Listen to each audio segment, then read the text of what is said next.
And we're back, folks. It's 7:31 on a Wednesday morning here on the Michigan Insider on Sports Talk 1050 WTKA, online at WTKA.com.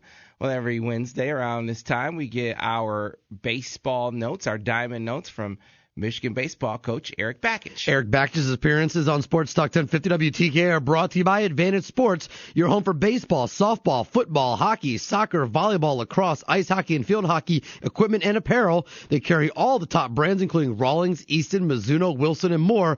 And they have over 6,000 square feet of training facilities. They can service all of your high school, college, or travel teams' needs. Advantage Sports is located at 2019 West Stadium Boulevard and online at catchtheadvantage.com. And with that, bring on the guest of the hour as he comes on every Wednesday to break down the week that was and the week that will be in Michigan baseball. Michigan coach Eric Bakich. Coach Bakich, good morning. Good morning, Sam. How you doing? I'm doing great, Coach. And, looking at a series against the team, and obviously very good team, Iowa, in the Big Ten. And one that was, this was a close series. You guys went back and forth. In the first two games, they put up a lot of runs in the first game. You guys put up a lot of runs in the second game, and then the third game was a nail biter. But let's start with game number one on Friday, where Iowa won 13-7. That was kind of a slugfest. Yeah, it was, and we did enough offensively to probably take the win on a Friday, and a Friday typically isn't a high-scoring affair. But we got into some trouble with just making too many mistake pitches, and they capitalized on it. They're a good team. They're nationally ranked for a reason. And so you make mistakes, whether it be defensively or leaving pitches up in the zone or whatever the case may be. You issue free passes, and good teams capitalize on that. We've capitalized on a lot of other teams' mistakes offensively all year long, and this time the tables were turned a little bit, and they put up a lot of runs on us. So that was really the story. I didn't think that they necessarily just put a beating on us of 13 runs. I thought that we gave them a lot of opportunities. They're an opportunistic offense. They're not necessarily known for their offense. They're more known for their pitching. So we gave them some opportunities where they were able to take advantage and score some runs. Well, Coach, you bounce back, though, the next day. You hold them down. You keep them, obviously, a team that can explode for some runs. You keep them down to 5. Meanwhile, you score 11. And then you talk about, seniors having a day to be able to walk and then belt some homers. That's what you saw from Jackson Glines and Kendall Patrick that day.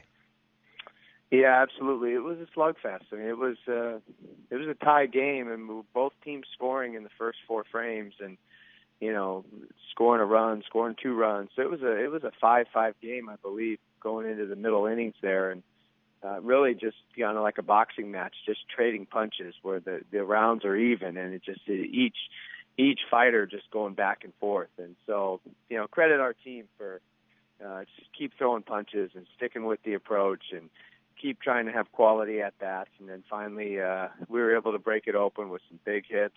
You mentioned the 2 home runs; those were big runs to get at the time. Carmen Benedetti had a huge day with 4 hits.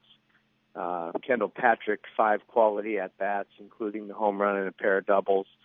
And so just a really good offensive day. But the key to that game was the pitching that we got in the middle innings. Evan Hill was our starter. He didn't have his best stuff. It was his first, one of his first couple starts of the year. Just looked a little bit rusty, overthrowing a little bit. But Mac Lozer came in a high leverage situation, got 2 huge strikeouts with, I believe, the bases loaded. And then Matt Ogden just came in, another senior upperclassman, and just shut the door and pitched 1 batter over the minimum the final 4 frames and put up zeros and allowed our offense to separate. And that was really a huge storyline as well. Coach, I was going to ask you about Mac Lozer because it seems like, last month or so, there have been situations like that where he's come in and really got you out of jams like that. He loves that situation. He loves that role. And it could be the 4th inning. It could be the 8th inning. And he just likes being in the game when there's runners in scoring position, and we talk about all the time, what do we need to win? And when you've got runners in scoring position, we need defensively and on the mound, we need strikeouts, we need pop-ups, we need weak ground balls, we need to, force swing and misses, and that's what Mac can do. He can come in and he can get those types of things because he's got the special pitch, he's got the slider. And now he's throwing his fastball whenever he wants to as well. And so really he's a two-pitch guy out there. But the slider tunnels just like a fastball out of his hand. And it just, when it's down in the zone, it's a tough pitch to hit. When it's up in the zone, anyone can hit up in the zone. But when it's down in the zone, which is where he pitches a lot of, just looking at kind of his spread of where his pitches are, he pitches a lot at the knees and below. And makes it pretty tough on the opposition. Talking to Michigan baseball coach Eric Bakich here on the Michigan Insider on Sports Talk 1050, WTKA, online at WTKA.com. So, Coach, the third game in the set, it didn't look like the first two at all. A very tight affair, low-scoring affair, 2-0. Great combination of Adcock and Newtoff in this game. Certainly gave you an opportunity, but they had a pretty nice pitching combination out there themselves, Iowa did.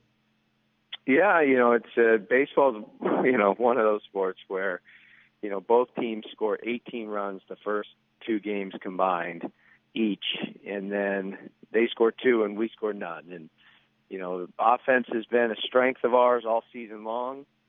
We've been able to string quality at-bats together all season long, and then it just, you just, like any sport where you have peaks and valleys, for whatever crazy reason, we just hit a little bit of a valley these last two games, and we got pitched to by, guys that I would say have good command of average stuff. Mm-hmm. Not like we were facing, mid-90s with power breaking balls. The guy on Sunday was throwing mid to upper 80s with a breaking ball and a changeup.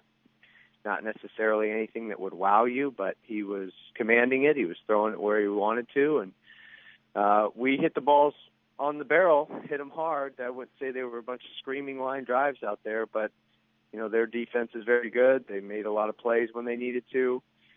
We wiggled out of a lot of jams defensively. We played extremely well defensively, turned a few double plays, and got out of a lot of jams, but just could never string the quality at-bats together. And all of our big innings this year have been a byproduct and a result of our offense going up there and having one quality at-bat after the next. And we just weren't able to do that. And we didn't do it last night either. Yeah, and so, Coach, you just made reference to last night's game, UIC. I think before these last two games, I have to go back and check. I think I read a stat. I think you guys had only been shut out one time all season, I believe is the case. But like you said, you guys have been so good offensively. Shut out in back-to-back games? Is that a fatigue thing? What did you see? I wish I could tell you and put my finger on it. It's one of those frustrating deals where, you wake up licking your wounds and just want to get back on the field and play. I can't wait to get on the field and just play again. Mm-hmm. I mean, I know our offense isn't going to stay down long. We've got too many good hitters. We've got too many good players. We've got too tough of a lineup. I don't know I wouldn't say it's fatigue. I mean, the guys have been out of school. They've had plenty of sleep, probably too much sleep. So we just got to get our rhythm back, Sam. That's all. It will be fine. Total confidence, total belief, total trust. We're going to be fine. We're going to be swinging hot bats again here real soon. And really don't have a choice. I mean, right. It's that time of the year where you want to be playing your best down the stretch, and so we got to get it figured out and get it figured out quick. Right. So you play Central Michigan today up in Mount Pleasant. You just saw them a couple of weeks ago, and then you come back home to take on Northwestern. Obviously your last Big Ten regular season matchup. So let's talk about the Wildcats a bit. What do the Wildcats bring to the table? Well, first, Central Michigan, leads their division in the MAC, and so they'll be very competitive. They always are. And so we got our hands full today. And then this weekend, Northwestern, the coach there, longtime coach in the Big Ten, Paul Stevens, has announced his retirement. So those kids are playing hard. I think in his last year, and they play everybody tough. I mean, they scratch, they claw, they fight. They'll fight you to the end. They're not a team that, even though their record isn't indicative of a strong team, they're a team that if you don't come ready to play, they'll get you. And that's happened to a lot of good teams. I mean, they've got some quality wins over some good teams this year, Iowa included. And so, we're gonna have to bring our best toughness, our best energy, and be ready to go, because they've got some talent. They've got some hitters on their team. I think they're second in the league in doubles behind us, and they got some pitchers on the mound that have good arms. So we'll certainly we're not going to take them lightly, even though in the standings they may be below us. We're certainly not going to take them lightly. Absolutely, Coach. Well, like you said, you just can't wait to get that bad taste out of your mouth by getting back on the field. Well, you do that today against Central Michigan. And then, folks, again, the Wolverines come back home Friday, Saturday, Sunday versus Northwestern over at Ray Fisher. So get on out and check out the Wolverines. Well, Coach, thanks a lot for taking the time with us, man. Good luck, and we'll talk to you again next week. Sounds good. Thanks again for having me. All right, thanks a lot. That was Michigan coach Eric Bakich. Eric Bakich is brought to you by Advantage Sports, your home for baseball, softball, football, hockey, soccer, volleyball, lacrosse, ice hockey, and field hockey equipment and apparel. They carry all the top brands, including Rawlings, Easton, Mizuno, Wilson, and more. And they have over 6,000 square feet of training facilities. They can service all of your high school, college, or travel teams' needs. Advantage Sports is located at 2019 West Stadium Boulevard in Ann Arbor and online at catchtheadvantage.com. All right, it is 7:43 on a Wednesday. We got the recruiting roundup coming up. If you have recruiting questions, this is the time to get those questions in. 734-998-1050. You can tweet us at Michigan Insider. You can tweet me directly at SamWeb77. You can email us at studio@WTKA.com. Back on the other side with the recruiting roundup here on Sports Talk 1050 WTKA, the official voice of University of Michigan.